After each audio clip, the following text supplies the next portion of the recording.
Listen बेटा, last period में हमने लॉन्जिट्यूडनल वेव्स के बारे में डिस्कस किया था completely. Then about transverse wave. Transverse wave. It is that wave in which particle vibrates perpendicular to the direction of propagation. This is the direction of propagation, and the particle vibrates perpendicular to the direction of propagation. That's why alternately crusts and troughs are produced. Crust and trough. ये crust upper two vibrations की वजह से, मतलब mean position से particle जब positive extreme पर जाएगा एक एम्पलीट्यूड और वापस मीन पर आएगा दूसरा एम्पलीट्यूड, तो क्रस्ट तैयार होगा. और नीचे के दो एम्पलीट्यूड के वाइब्रेशन में नेगेटिव एक्सट्रीम पर गया एक एम्पलीट्यूड, नेगेटिव एक्सट्रीम से वापस मीन पर आ गया दूसरा एम्पलीट्यूड, नीचे के दो एम्पलीट्यूड की वजह से ट्रफ बनता है.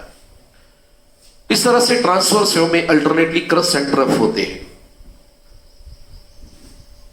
Crust trough, crust trough. Okay, like this. Successive crest या सक्सेसिव ट्रफ के बीच में जो डिस्टेंस होता है उसे वेवलेंथ कहा जाता है ऑफ ट्रांसवर्स वेव, या फिर trough to trough. Successive crest या सक्सेसिव ट्रफ के बीच में जो डिस्टेंस होगा उसे वेवलेंथ ऑफ ट्रांसवर्स वेव कहा जाता है. Right.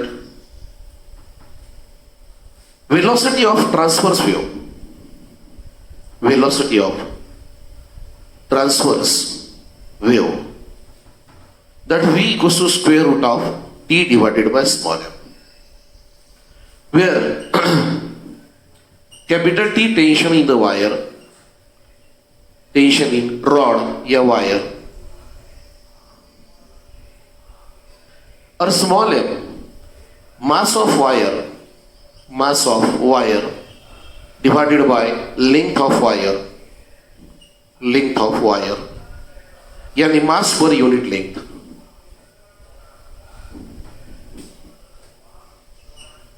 mass per unit length, या फिर लीनियर डेंसिटी बोलते हैं इसको. Linear density of wire. Okay. जब यहां पर टेंशन की बात आ रही है तो ट्रांसवर्स वेव के प्रोपोगेशन के लिए ऐसा मीडियम चाहिए जिसके पास में डिफिनिट शेप हो और definite volume. The substance which has a definite shape and definite volume, through that the transverse wave can propagate, because volume elasticity तो होना ही चाहिए. propagation के लिए volume elasticity होनी ही चाहिए. अगर volume elasticity अगर नहीं है तो propagation नहीं होता, चाहे longitudinal wave हो या transverse wave हो. और लॉन्जिट्यूडनल वेव के लिए सिर्फ वॉल्यूम इलास्टिसिटी चाहिए, क्योंकि उसमें पार्टिकल का जो वाइब्रेशंस है वो parallel to the direction of propagation है. That's why it requires only the volume elasticity. But in case of the transverse wave, the particles are vibrate perpendicular to the direction of propagation. That's why volume elasticity के अलावा shape elasticity चाहिए. मतलब जिस medium के पास definite volume है, जिस medium के पास definite shape है, उसी मीडियम में से ट्रांसवर्स वेव का प्रोपोगेशन होगा, and it possesses only by the solid. This is a reason why the transverse wave can travel through only the solids. Never travels through liquid and gases. क्योंकि ना तो liquid और gas के पास में wire है, liquid का और gas का कभी वायर नहीं बनता. मतलब उसके पास डेफिनेट शेप और साइज नहीं है, वॉल्यूम नहीं है. वॉल्यूम है लेकिन शेप नहीं. तो transverse wave can travel only through the solids, because for propagation of transverse wave, volume elasticity as well as shape elasticity required. ये दोनों चाहिए, मतलब definite volume और different shape. Therefore, solid possesses only these two properties. Therefore, transverse wave travels only through solids.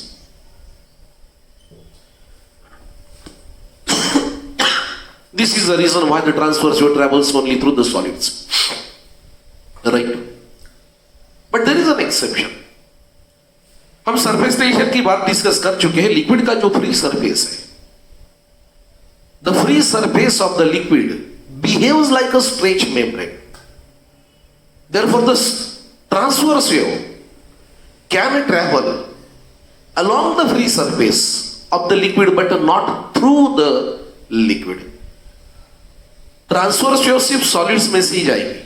लेकिन exception क्या है बेटा, कि अगर कोई स्टेडी स्टेट, इक्विलिब्रियम स्टेट में अगर लिक्विड है तो उसका जो फ्री सरफेस होता है वो स्ट्रेच मेम्ब्रेन के जैसा बिहेव करता है, तो उसके सरफेस के अलॉन्ग जाएगी. It can travel, the transverse wave can travel along the free surface of the liquid but not through the liquid. Isn't it? This is the velocity of transverse wave. As V equals to square root of T divided by small m. Small m, mass of wire divided by length of wire. Mass, volume into density divided by length. Wire का volume कितना? Pi r square, या फिर A pi r square length, ये हो गया volume, rho divided by L. Therefore here the A rho. Therefore velocity V equals to square root of T divided by A rho. लेकिन AB is the cross sectional area. Therefore we can again write here the V equals to square root of T divided by pi R square rho. Right? अभी जो 1 by R मैं बाहर भी ले सकता हूं, 1 by R square root of T upon pi rho. Also we can write here as V equals to square root of T divided by A divided by rho. मैंने इसको ऐसा लिखा. Here T stand for the tension. Tension, it is nothing but the force. Force divided by cross sectional area of the wire means longitudinal stress. That is square root of longitudinal stress divided by density. The velocity can be written as again the square root of the longitudinal stress of the wire divided by density. In such manner this formula can be converted. Okay बेटा, देख लीजिए इसको.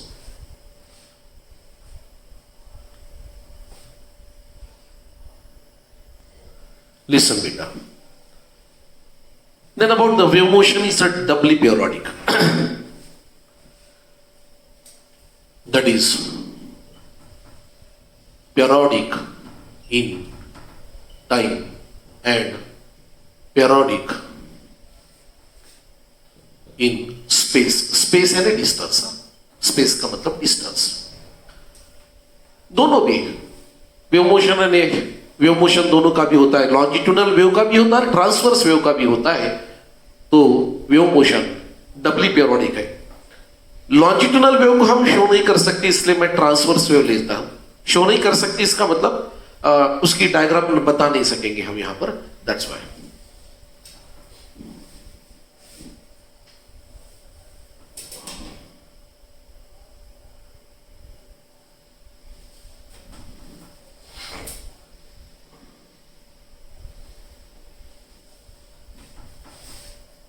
Y origin X.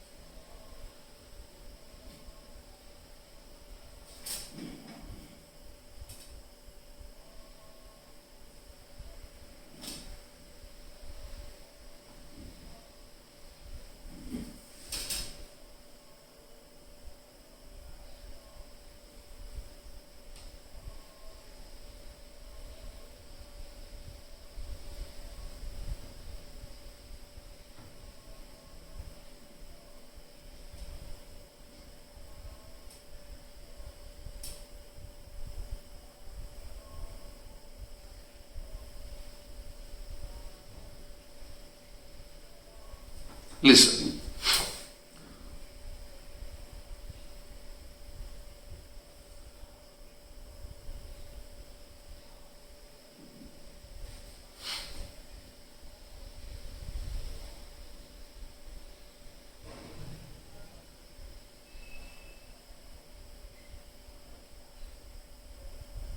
Okay, listen.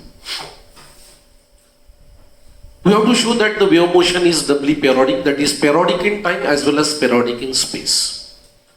आप कोई भी point ले सकते हैं. P, Q,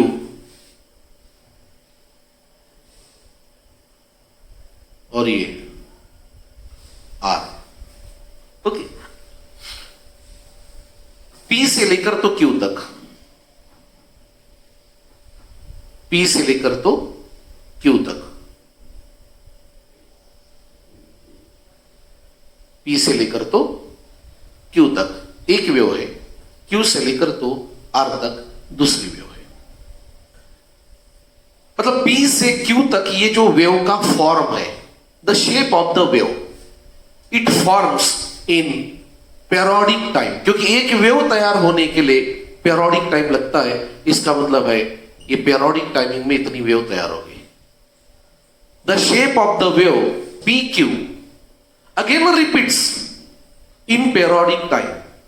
क्योंकि P और Q के बीच में अगर एक वेव है तो Q और R के बीच में ये सेकंड वेव है. इसी तरह से एक एक वेव आगे जाएगी. तो जैसा शेप P और Q के बीच में है, वैसा ही शेप अगेन आगे तैयार होने के लिए कितना टाइम लगेगा? पेरियोडिक टाइम लगेगा. It means the shape of the wave repeats after periodic time. The shape of the wave repeats after periodic time. Again P से Q तक का जो डिस्टेंस है एक वेव का है, Q से R तक एक वेव का है. तो PQ के बीच में जो इस वेव का शेप है, ऐसा ही शेप कितने डिस्टेंस के बाद रिपीट होगा? दैट इज लैम्बडा डिस्टेंस, यानी स्पेस के बाद रिपीट होगा. The again shape of the wave repeats in periodic in space. The shape of the wave repeats in periodic time. Similarly, the shape of the wave repeats in space, I mean distance lambda. That's why ये जो wave है, ये जो form of the wave है, ये जो wave का shape है, ऐसा ही shape periodic time के बाद मिलेगा, या फिर कितने distance के बाद मिलेगा? lambda distance के बाद मिलेगा. That's why it is periodic in time and periodic in space. Space यानी distance. तो पेरियोडिक टाइमिंग के बाद जैसा वेव का शेप है वैसा ही शेप आगे मिलेगा. That's why periodic in time. जैसा शेप यहां पर है वैसा ही शेप कितने डिस्टेंस के बाद मिलेगा? तो लैम्बडा डिस्टेंस के बाद मिलेगा. That's why the wave motion it is periodic in time. मतलब पेरियोडिक, वही बात फ्रीक्वेंटली आ रही, पेरियोडिकली आ रही है. तो that's why the shape of the wave repeats in periodic time, या after periodic time the shape of the wave again repeats after a distance, that is wavelength. That's why it is periodic in time and periodic in space. Hence it is called as a doubly periodic. क्या बोलते बेटा इसको? doubly periodic. Periodic in time and periodic in space. और space यानी distance, और वो distance कितना होता है? wavelength equal to lambda. जब हम ट्रांसवर्स वेव की रिफ्लेक्शन के बारे में डिस्कस करते हैं, हमने लॉन्जिट्यूडनल वेव के बारे में डिस्कस किया था. Reflection of longitudinal wave. Okay, longitudinal wave. Number one, from denser. Denser की सरफेस पर से अगर कॉम्प्रेशन अगर इंसिडेंट हो रहा है, अगर कॉम्प्रेशन इंसिडेंट हो रहा है तो रिफ्लेक्शन में आपको कॉम्प्रेशन मिलेगा. From denser, compression incident reflected as a compression. लेकिन इसमें नेचुरली फिर रेरिफेक्शन अगर इंसिडेंट होगा, अगर रेरिफेक्शन इंसिडेंट होगा तो रिफ्लेक्शन में भी आपको रेरिफेक्शन मिलेगा. इसमें आपको phase change by 180 degree, change by 180 degree, I mean pi radian. Okay, from rare from rare. अगर कॉम्प्रेशन इंसिडेंट अगर हो रहा है इस रेयर मीडियम पर तो रिफ्लेक्टेड एज अ रेरिफेक्शन, और वही अगर रेरिफेक्शन अगर इंसिडेंट हो रहा है तो reflected as a compression. No phase change, no phase change. Denser अगर है, denser, denser, rare, rare, okay. वैसे रिफ्लेक्शन ऑफ ट्रांसवर्स वेव, ये डेंसर। अगर डेंसर की सरफेस पर अगर क्रस इंसिडेंट होता है तो gets reflected as a trough.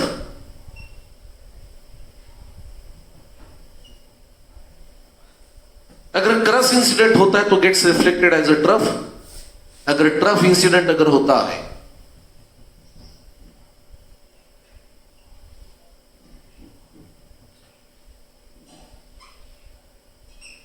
अगर ट्रफ इंसिडेंट होता है तो gets reflected as a crest, okay. इसमें फेज चेंज होता है, phase changes by 180 degree, phase changes by 180 degree. क्योंकि denser medium not free for the motion, इसलिए जब क्रस इंसिडेंट होगा तो वो पीछे नहीं आएगा, इसलिए gets reflected as a back, reverse आएगी और क्रस का कन्वर्शन ट्रफ में होगा। ट्रफ इंसिडेंट होता है तो कन्वर्शन क्रस में होता है। लेकिन अगर रेयर की सरफेस पर अगर क्रस इंसिडेंट अगर होगा रेयर की सरफेस पर तो रेयर मीडियम का पार्टिकल वाइब्रेशन के लिए फ्री होता है, तो gets reflected back as again crest, आपको क्रस्ट ही मिलेगा। और वही अगर समझो इस रेयर मीडियम के ऊपर अगर ट्रफ अगर इंसिडेंट होता है तो इसी रेयर मीडियम के ऊपर ये इंसिडेंट हो रहा है तो ये वापस जाएगा as a trough, okay, as a trough. अगर रेयर मीडियम के ऊपर अगर क्रस्ट इंसिडेंट होता है तो रिफ्लेक्टेड एज अ क्रस्ट, लेकिन अगर ट्रफ इंसिडेंट होता है तो reflected as a trough. That's why no phase change, no phase change. यहां डेंसर है, डेंसर पीछे नहीं हटेगा, इसलिए जो पार्टिकल है वो इंसिडेंट होने के बाद अपने वेलोसिटी की डायरेक्शन रिवर्स करता है, और वेलोसिटी की डायरेक्शन रिवर्स होती है इसलिए फेज चेंज होता है only due to the denser. चाहे फिर वो लॉन्जिट्यूडनल वेव हो या ट्रांसवर्स वेव हो, अगर डेंसर की सरफेस पर अगर इंसिडेंट अगर होती है तो फेज चेंज बाय 180 डिग्री, लेकिन रेयर पर अगर इंसिडेंट होती है तो नो फेज चेंज, ओके। चाहे फिर वो वेव लॉन्जिट्यूडनल हो या फिर ट्रांसवर्स हो। Then about the equation of the progressive wave. Listen.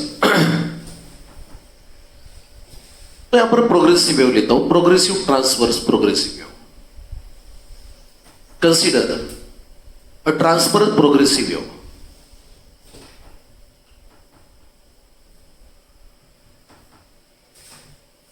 हम ट्रांसवर्स प्रोग्रेसिव वेव कंसीडर कर रहे हैं, ओके ना, क्योंकि उसकी वेव हम दिखा सकते हैं डायग्राम में, that's why. Same for the longitudinal wave, okay. Lambda is the wavelength. ये जो पार्टिकल है ये ऑसिलेट होगा along about y axis. The particle vibrates along y axis, तो उसका डिस्प्लेसमेंट y होगा, and a wave travels along positive direction of x axis. The wave travels along positive direction of x axis and particle vibrates along y axis. तो जो particle origin पर है, the displacement of the particle displacement of particle at O, जो particle origin पर है along y axis oscillate हो रहा है, उस पार्टिकल का displacement y equals to a sine of omega t. लेकिन जो पार्टिकल यहां से कोई तो मैं एक पार्टिकल में कंसिडर करता हूं, that is a p particle which is at a distance of x। तो इस पार्टिकल का इक्वेशन क्या होगा? द इक्वेशन ऑफ और displacement of the particle, the displacement of particle at p is y equals to a sin of omega t minus phi. अब जो particle origin पर है उसका फेज अगर मैंने ओमेगा टी अगर कंसीडर किया तो x डिस्टेंस पर जो पार्टिकल p है उसका फेज मैंने ओमेगा टी माइनस फाई दिया, क्योंकि wave along positive direction of x axis जाएगी। सबसे पहले ये ओरिजिन का पार्टिकल ऑसिलेट होगा, ये ऑसिलेट होगा, अपने ऑसिलेशन में वेव जनरेट करेगा, वेव आगे जाएगी और फिर नेक्स्ट पार्टिकल के ऊपर वेव इंसिडेंट होगी, वो ऑसिलेट होगा, वो आगे वेव तैयार करेगा और ऐसे करते करते वेव आगे जाएगी और फिर पार्टिकल p को वेव इंसिडेंट होगी, उसको एनर्जी मिलेगी, वो ऑसिलेशन करेगा। तो p के पहले ओरिजिन पर होने वाले पार्टिकल का, p के पहले ओरिजिन पर होने वाले पार्टिकल का ऑसिलेशन हुआ और p पार्टिकल को ओरिजिन पर होने वाले पार्टिकल के बाद में एनर्जी मिलेगी। जो पार्टिकल p है उस पार्टिकल को जो एनर्जी मिलेगी, इस पार्टिकल p को जो एनर्जी मिलेगी O के बाद मिलेगी। जब उसको एनर्जी O के बाद मिलेगी तो नेचुरली इस पार्टिकल का ऑसिलेशन बाद में स्टार्ट होगा, O का पहले ही ऑसिलेशन स्टार्ट हो गया। तो इसका फेज ज्यादा होगा और इसका फेज कम होगा, क्योंकि ये आफ्टर टाइम t ये फेज रहेगा x डिस्टेंस पर होने वाले पार्टिकल का, पार्टिकल p बाद में ऑसिलेशन करेगा, इसलिए इसका फेज O से कम होगा। दैट्स व्हाई यहां पर minus. The negative sign shows that the phase of the particle which is at a distance x from origin. तो ओरिजिन पर जो पार्टिकल है, ओरिजिन पर जो पार्टिकल है उसका फेज कितना है? Omega T. तो p पार्टिकल का फेज कितना होगा? ओमेगा टी से माइनस फाई। अब वो फाई कितना है वो बाद में निकालेंगे, लेकिन माइनस साइन शोज दैट कि उस पार्टिकल p का फेज ओरिजिन पर होने वाले पार्टिकल से कम है, लैग्स बिहाइंड। क्योंकि एनर्जी जिसको, जब वेव मोशन क्या है? It is a mode of transfer of energy through the medium. Then the particles of the medium oscillates about their mean position repeatedly and travels the energy या transports the energy। तो अगर मैंने ऐसे एक कंचे अगर एक लाइन में कर रख दिए, ग्लास बॉल्स अगर ऐसे कंचे अगर मैंने एक लाइन में कर रख दिए तो सबसे पहले इधर से सबसे पहले इस कंचे को एनर्जी मिलेगी, ये ऑसिलेट होगा, फिर उसके बाद का, फिर उसके बाद का, फिर तो यहां से x डिस्टेंस पर जो कंचा है उसको जो एनर्जी है वो और पहले पार्टिकल जो है उसके बाद में मिलेगी ना। तब तक ये ओरिजिन पर होने वाला पार्टिकल कई बार ऑसिलेशन करेगा, तो इसका फेज ज्यादा होगा। अभी तक उसके पास एनर्जी गई नहीं तो ऑसिलेशन नहीं करेगा। जब ऑसिलेशन एनर्जी जाएगी तब ऑसिलेशन करेगा, तो उसका फेज ओरिजिन पर होने वाले पार्टिकल से कम होगा। That's why sign minus. अब कितने से कम होगा? तो फाई की वैल्यू निकालते हैं 9। एज लैम्बडा डिस्टेंस के लिए फेज कितना होता है? 2 पाई। तो x डिस्टेंस के लिए कितना होगा? 5। लैम्बडा डिस्टेंस के लिए फेज कितना होता है? 2 पाई। तो x डिस्टेंस के लिए कितना होगा? 5। तो therefore here the lambda phi equals to 2 pi x and therefore the phi equals to होगा 2 pi x divided by lambda, that is phi equals to 2 pi by lambda means k into x, k called as propagation constant, where k propagation constant. तो हम यहां पर phi की value अगर भर देते तो इक्वेशन 1 क्या होगा? Therefore the y equals to a sine of omega t minus phi की जगह पर 2 पाई x बाय लैम्बडा या फिर kx।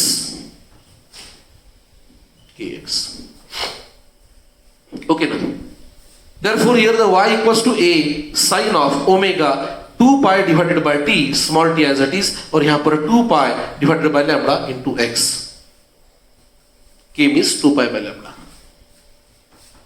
मैं 2 पाई बाहर निकाल लेता हूं, तो therefore here the y equals to होगा a sine of here 2 pi in bracket t by t minus x by lambda.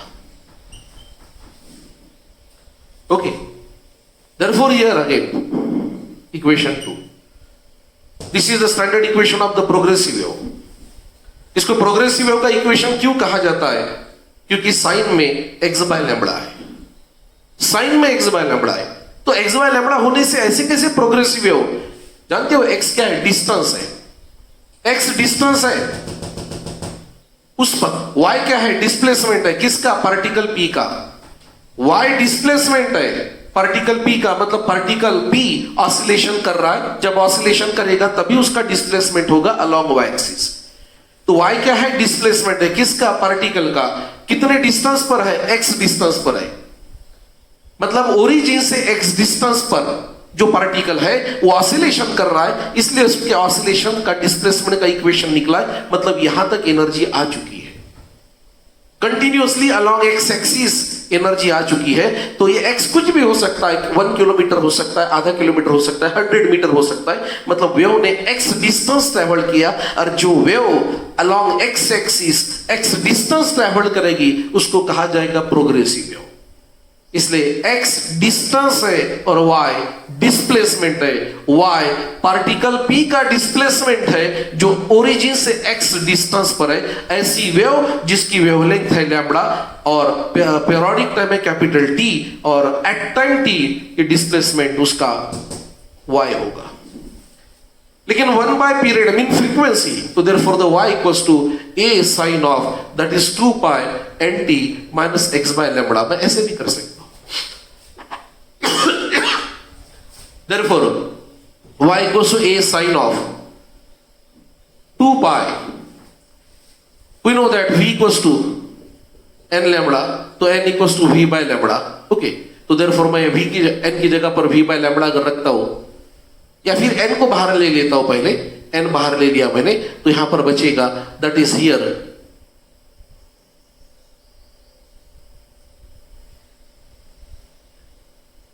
ठीक है, कोई बात नहीं. एन की जगह पहले सब्स्टिट्यूट कर डालते. ठीक है, v by lambda t minus x by lambda. अब यहां पर that is a sine of y equals to 2 pi divided by lambda vt minus x. ये देखो, n की जगह पर मैंने v बाय लैम्बडा भर दिया. यहां से 1 बाय लैम्बडा, यहां से 1 बाय लैम्बडा कॉमन ले लिया. 2 pi by lambda means k a sine of k vt minus x. This is the equation. This is the equation of progressive wave. इसलिए चाहे कोई भी वेव क्यों ना हो, ये तो नेचुरली हमने यहां पर ट्रांसवर्स प्रोग्रेसिव वेव लिया, तो y डिस्प्लेसमेंट है और x उस पार्टिकल का डिस्टेंस है ओरिजिन से. इसलिए x डिस्टेंस ट्रेवल करने वाली वेव यानी प्रोग्रेसिव वेव, ऐसा उसका मतलब होता है. अब ये जो इक्वेशन हमने लिखा है, ये जो पार्टिकल p है, इस पार्टिकल p का इक्वेशन है y equals to a sin omega t minus kx. मैं इसको ऐसा भी लिख सकता हूं, equation of progressive wave. Equation of progressive wave, progressive wave. Okay, y equals to a sine of. Okay, जो पार्टिकल x डिस्टेंस पर है, जो पार्टिकल ओरिजिन से x डिस्टेंस पर है, उसका फेस होगा kx.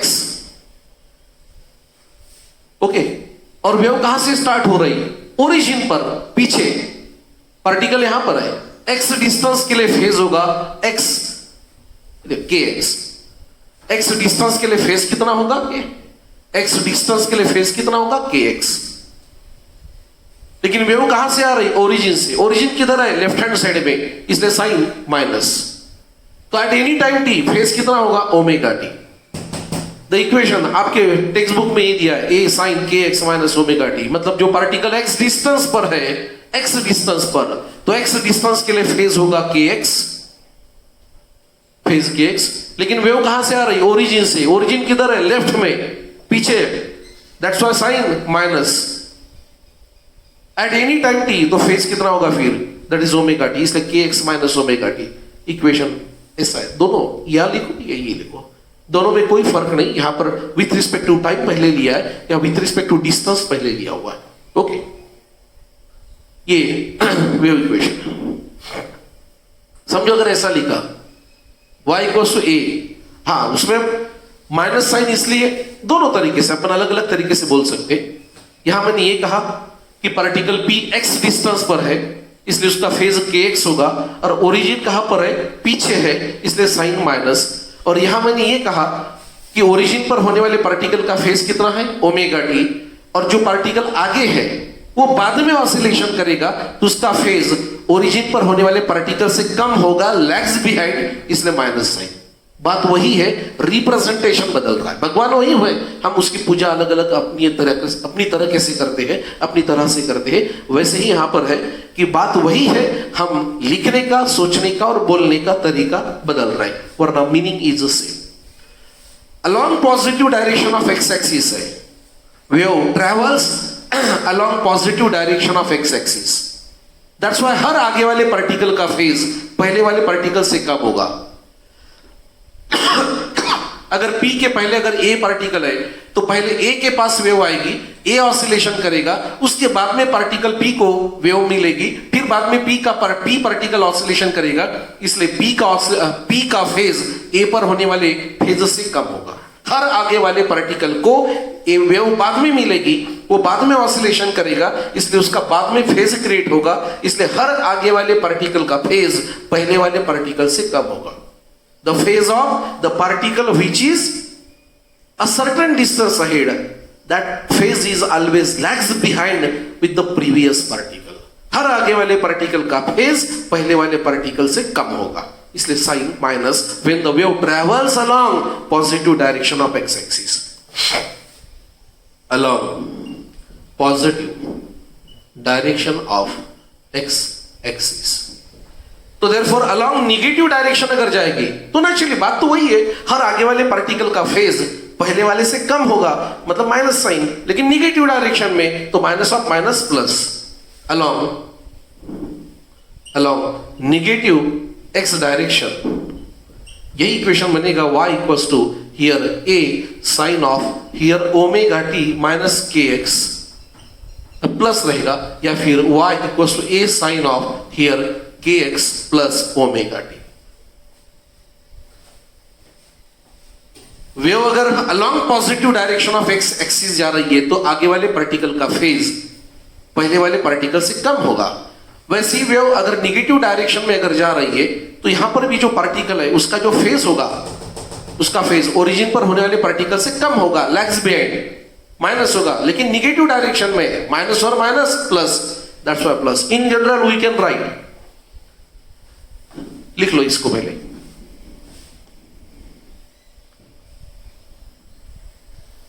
then therefore we can write in general y equals to a sin of omega t plus minus kx, या फिर y equals to a sin of kx plus minus omega t। जो equation का format होगा या तो omega T के पहले omega, मतलब ये ओमेगा टी होगा तो इधर के एक्स होगा, अगर इधर पहले के एक्स अगर है तो इधर ओमेगा टी होगा। ओके ना, सपोज जैसे एग्जांपल के लिए y equals to 0.5 sine of 100t plus minus 4x, ऐसा इक्वेशन ये है। और आपको ये पूछा गया है कि भाई स्पीड ऑफ वेव निकालो, स्पीड ऑफ वेव निकालो, तो v इक्वल्स टू होता है ओमेगा डिवाइडेड बाय k। अब v equals to omega divided by k यानी क्यों, because we know that v means n lambda. Okay, तो मैं देखना 2 पाई से मल्टीप्लाई करता हूं तो मुझे 2 पाई से डिवाइड करना पड़ेगा। ओके, इधर ये 2 पाई n ये हो गया ओमेगा, मैं 2 पाई के नीचे लैम्बडा लेकर आता हूं तो ये हो जाएगा ओमेगा डिवाइडेड बाय k, इसलिए speed of wave means omega divided bye के। तो डायरेक्टली अगर ऐसा कोई इक्वेशन अगर दिया है तो therefore directly v equals omega कितना है, v के बाजू में हमेशा ओमेगा होगा, पहले होगा या बाद में होगा, लेकिन टी के बाद ये ओमेगा टी पहले हो या बाद में हो, लेकिन टी के साथ हमेशा ओमेगा और एक्स के साथ हमेशा के होगा। मतलब ये 2π/λ है प्रोपोगेशन कांस्टेंट। तो ओमेगा दिया है 100, के है 4, तो 25 मीटर पर सेकंड। तो टी के साथ ओमेगा होता है और एक्स के साथ हमेशा के होता है, इसलिए omega by k that gives to you the speed of the wave, isn't it? In such manner we can write. देख लो बेटा,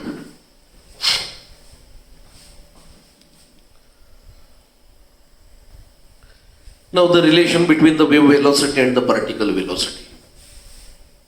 Relation between particle velocity and wave velocity. Particle oscillation करता है बेटा, जिस मीडियम में से वेव का प्रोपोगेशन होता है उस मीडियम का particle about the mean position oscillation perform करता है।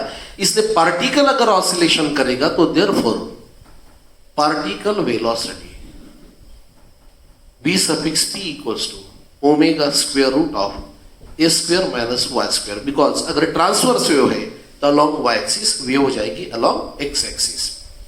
और wave velocity v w equals to n lambda. Therefore the particle velocity divided by wave velocity, that is here the omega square root of here the a square minus y square divided by n lambda. Here omega means the 2 pi n cancel हो गया तो 2 pi रहेगा, here 2 pi okay square root of a square minus y square divided by lambda. लेकिन 2 pi by lambda means k propagation constant, therefore a square minus y square. यह रहेगा particle velocity अपन wave velocity. लेकिन also maximum particle velocity maximum particle velocity maximum to the wave velocity. Particle की maximum velocity mean position पर होती है और mean position पर particle का डिस्प्लेसमेंट 0 होगा। पार्टिकल मीन पर जब होता है तो वेलोसिटी मैक्सिमम होती है और मीन पर डिस्प्लेसमेंट 0 होगा। तो maximum particle velocity to the wave velocity that is only the k a. y since at mean displacement y equals to 0, therefore only the a बचेगा amplitude. So this is the relation between the particle velocity and wave velocity. This is particularly for maximum particle velocity to the wave velocity. देख लो बेटा, एक छोटा सा example बेटा, एक equation दिया है मैंने यहां पर, okay.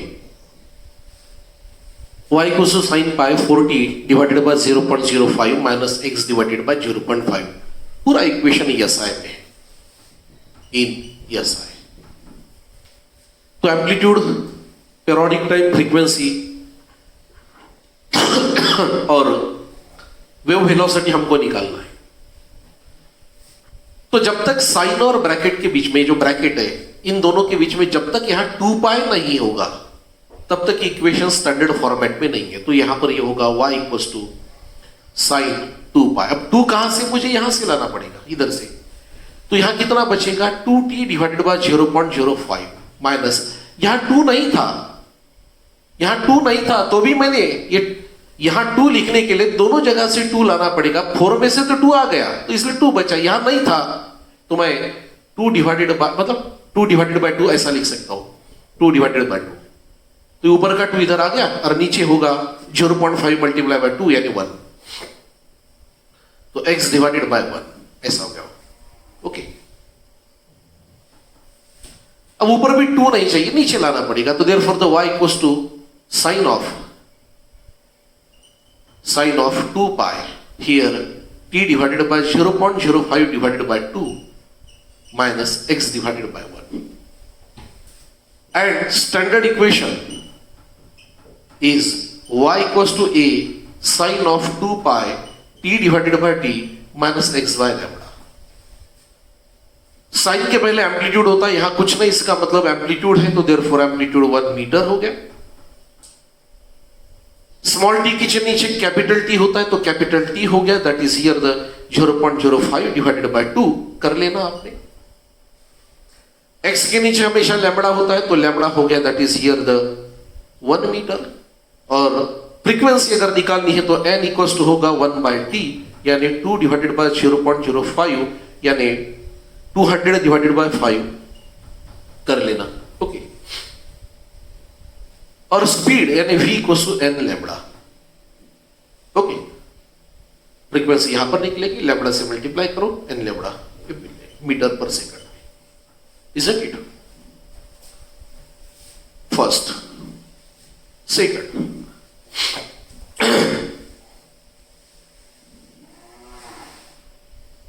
Simple harmonic progressive wave, amplitude 10 centimeter, amplitude 10 centimeter and 0.1 meter. Frequency 1000 hertz, 1000 hertz. उसकी frequency है। Traveling with the velocity of 348 meter per second. 348 meter per second. Find the displacement of the particle at a distance of 1.74 meter from the origin after time 1.001 second. Okay. ये problem एक progressive wave है जिसका amplitude आपको दिया है, frequency दी है, velocity दी है और आपको डिस्प्लेसमेंट निकालना है पार्टिकल का जो ओरिजिन से 1.74 मीटर है और किस टाइमिंग में निकालना है तो 1.01 सेकंड आफ्टर, और आपको उस पार्टिकल का डिस्प्लेसमेंट निकालना है। तो as y equals to a sine of 2 pi here t by t minus x by lambda यानी y equals to a sine of 2 pi here nt minus x by lambda, क्योंकि frequency में है 1 by period है ना frequency. तो amplitude हो गया 0.1 sine of 2 pi here 1000 hertz frequency, timing 1.001 minus x distance 1.74 metre पर पार्टिकल है डिवाइडेड बाय लैम्बडा तो v by n। Lambda means v by n because v means n lambda। 0.1 sine of 2 pi ये हो गया 1 2 3 1001 minus 1.74 multiply by n divided by v, that is equal to 0.1 sine of 2 pi 1001 minus 1.74 multiply by 1000 divided by v 348। चलो इसको divide करते, ये multiply करके divide करते, that is 0.1 sine of 2 pi 1001 minus ये हो गया 1740 डिवाइडेड बाय 348।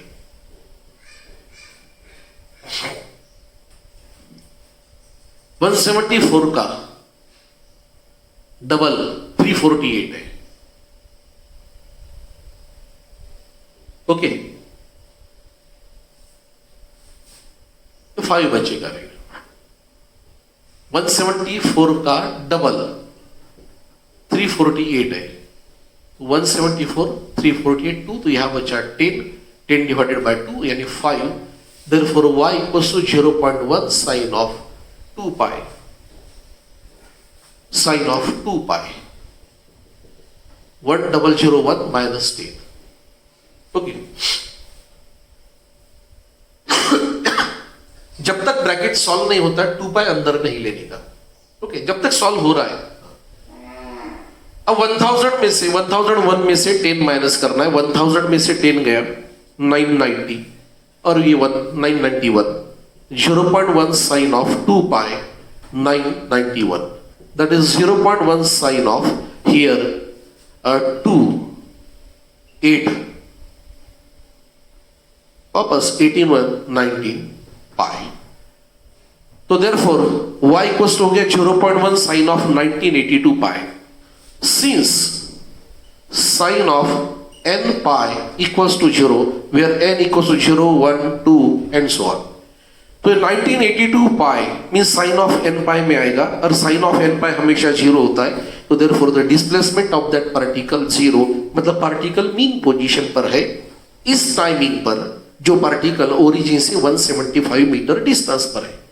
हमें उस पार्टिकल का डिस्प्लेसमेंट निकालना था जो पार्टिकल 1.74 मीटर पर है, और ये टाइमिंग दिया था इस टाइमिंग पर, तो इस टाइमिंग पर पार्टिकल कहां पर है, मीन पर है, मतलब उसका डिस्प्लेसमेंट जीरो आ गया। देख लो बेटा,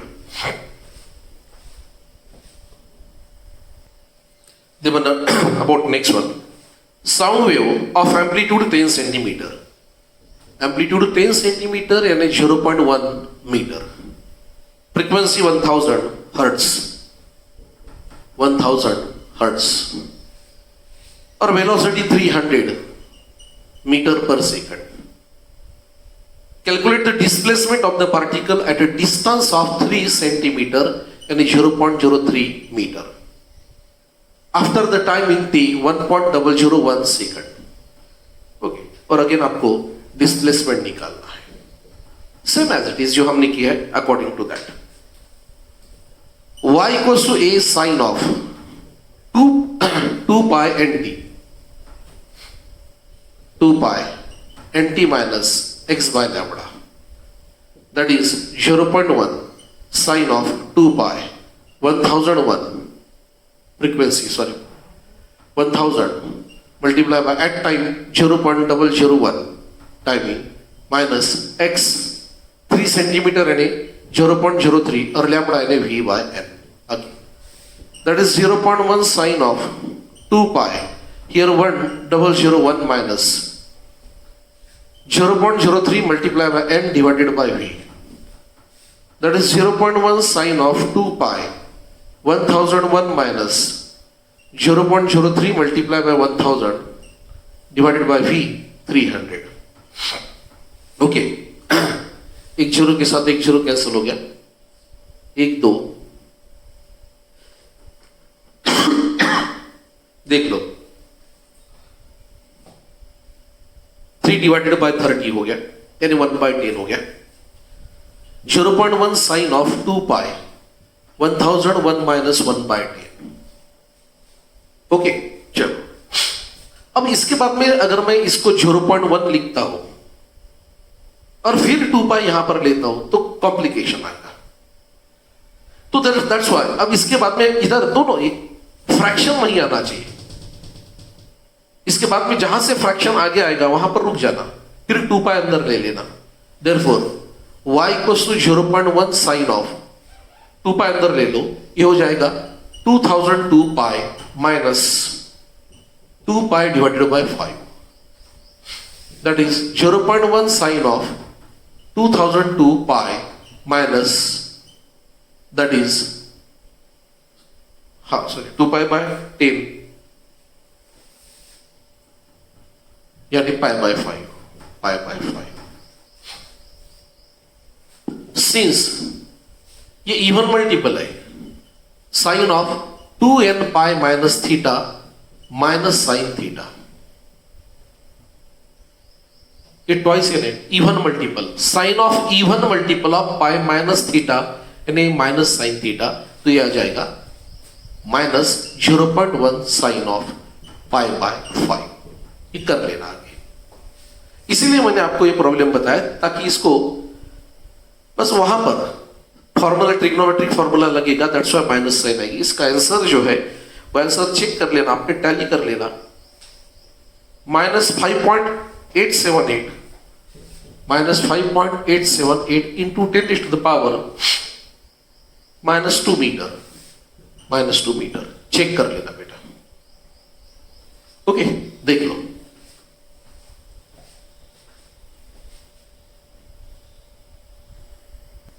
listen, the equation of SHP, simple harmonic progressive wave, SHP wave, ये equation है। Find the displacement and velocity of the particle at a distance of 50 centimeter from the origin at 0.1 second। तो therefore distance दिया है 50 centimeter, timing दिया है 0.1 second, 50 centimeter 0.1 second। Okay, therefore as y equals to 4 sine of 2 pi, 4 sine of pi, sine of pi. Okay, तो यहां पर 2 नहीं है, यहां पर हमेशा 2 पाई चाहिए, तो मुझे 2 इधर से लेना पड़ेगा, लेकिन ऊपर 2 नहीं है तो नीचे की क्वांटिटी डबल हो जाएगी, 0.04 माइनस एक्स डिवाइडेड बाय, यहां पर भी 2 नहीं है तो यहां से 2 लेंगे तो नीचे की क्वांटिटी डबल 150। ओके, अब ये स्टैंडर्ड फॉर्मेट में आ गया।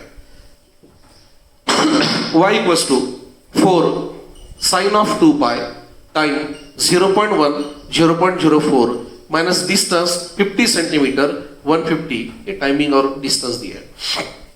4 sine of here 10 divided by 4 minus 1 by 3, that is here the 5 divided by 2, 4 sine of 2 pi,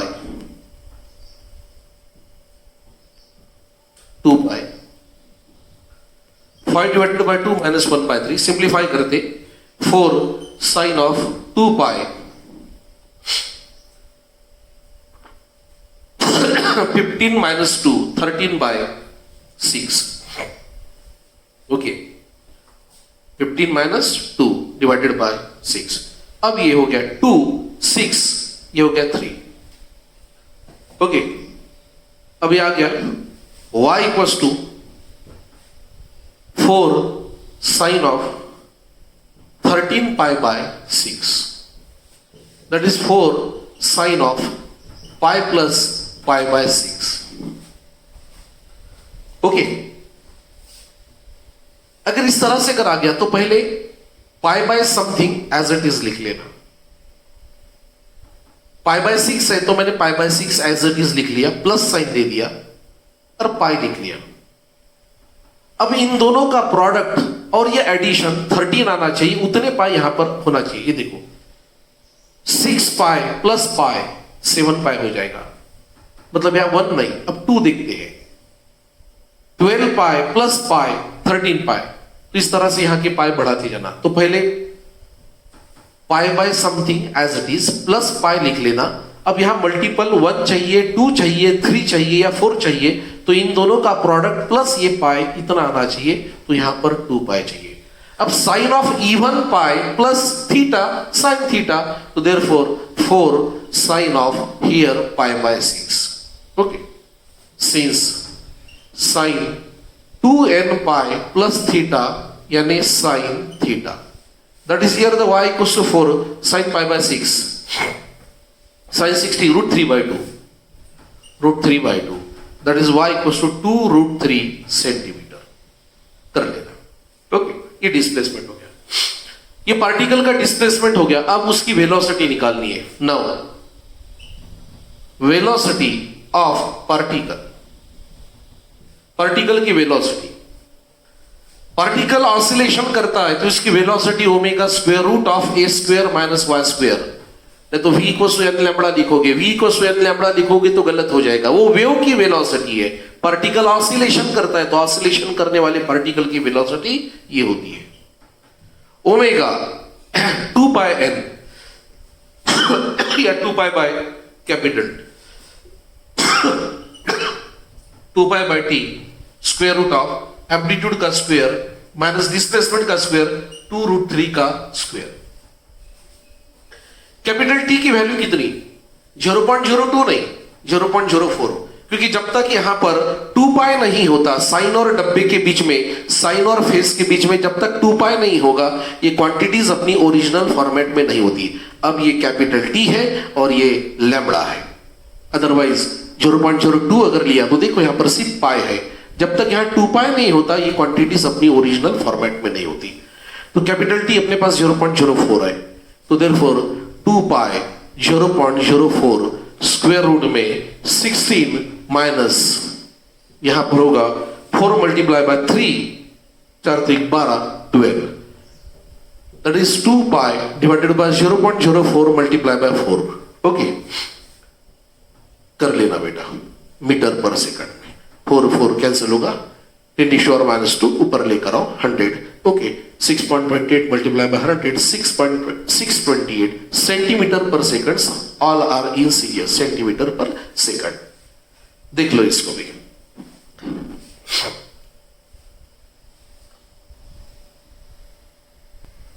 Then, simple harmonic progressive wave of frequency 5 Hertz. Frequency 5 Hertz.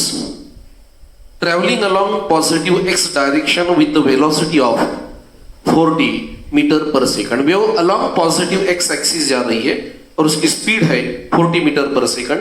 Determine propagation constant and phase difference between the 2 points separated by distance of 0.8 metre. 0.8 metre. आपको propagation constant means k और उसके बाद में phase difference निकालना है. Phase difference that is phi. Okay. Propagation constant k means that 2 pi by lambda. Okay. That is 2 pi divided by v by n. That is 2 pi n divided by v. That is 2 pi multiplied by n, 5 divided by v, 40. Okay. 5, 10, मतलब 5 to 10, 0 cancel, pi by 4. Okay. कर लेना. ये आ जाएगा red पर, मतलब यहां पर मीटर, मतलब मीटर इनवर्स. लैम्बडा मीटर में तो मीटर इनवर्स के. उसके बाद में फाई. ओके. फाई मीन्स 2 पाई एक्स बाय लैम्बडा. डिस्टेंस का कन्वर्शन एंगल में, उसमें से लैम्बडा अपने अब 2 पाई बाय लैम्बडा यानी के होगा. We can write also the k x. यहां पर है अपने पास के निकाल लिया मैंने, पाई बाय 4. ये हो गया फिर pi by 4 multiply by distance है 0.8 मीटर. 0.8 मीटर जो भी आंसर आएगा रेडियन में आएगा. ओके. उसके बाद में फिर 6.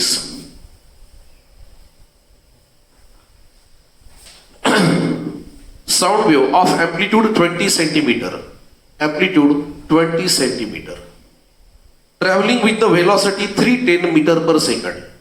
310 meter per second.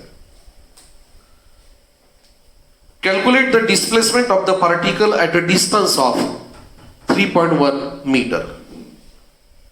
From the origin after timing 1.004 second. Find the phase difference between two particles in the path separated by x dash 0.0775 meter or two particles after time interval t dash, that is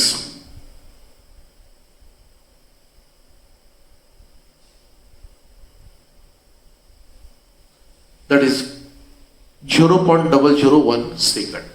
displacement निकालना है और phase difference निकालना है 5 और 5. Now listen here. ये जो parameters है ये सब इक्वेशन के लिए y equals to a sine of 2 pi and 2 pi here nt minus x by lambda. 0.2 sine of 2 pi here n frequency दी है उन्होंने 1000 हर्ट्ज एंड 1000 हर्ट्ज.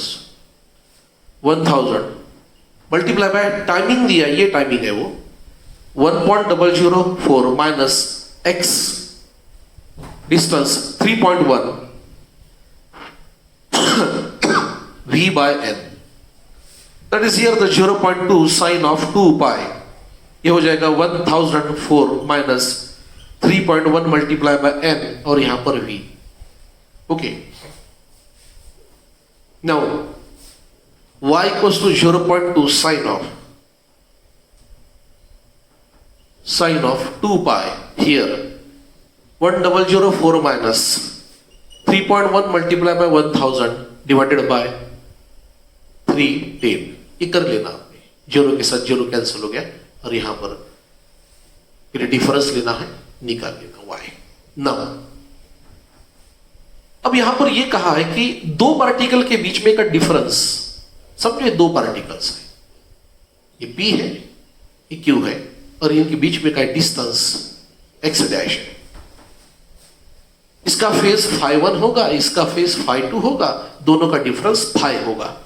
डिस्टेंस की रिस्पेक्ट में आपको फेज डिफरेंस निकालना है। तो देयरफॉर ये हो गया x डैश। इसलिए तो ये अलग अलग नोटेशन दी बने, ये x जो यहां यूज होता है, और ये दो पार्टिकल जिनके बीच में का डिस्टेंस x डैश है, तो इनके बीच में फेज डिफरेंस कितना होगा, that is φ1, that is 2 pi x dash divided by lambda, that is 2 pi x dash 0.0775 lambda v by n, that is here the 2 pi multiplied by 0.0775 multiplied by n divided by v, that is 2 pi multiplied by 0.0775 multiplied by 1000 divided by v, that is 310।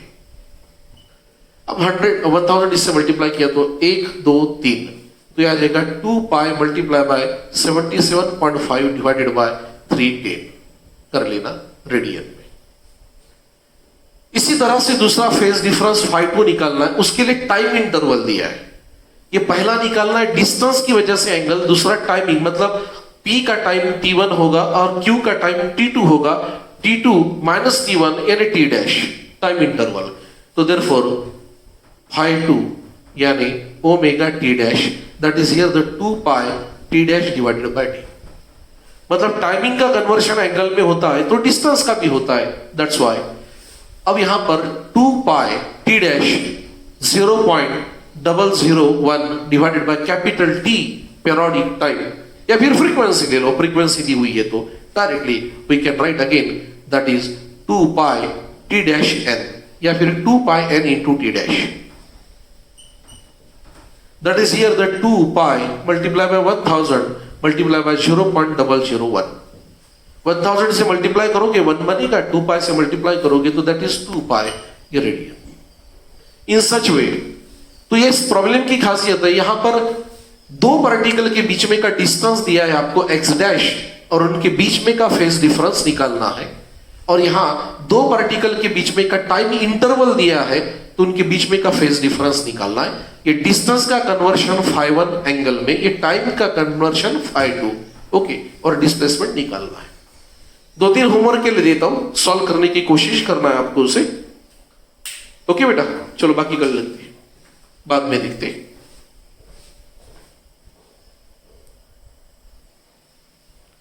अच्छे से solve करना है उसको।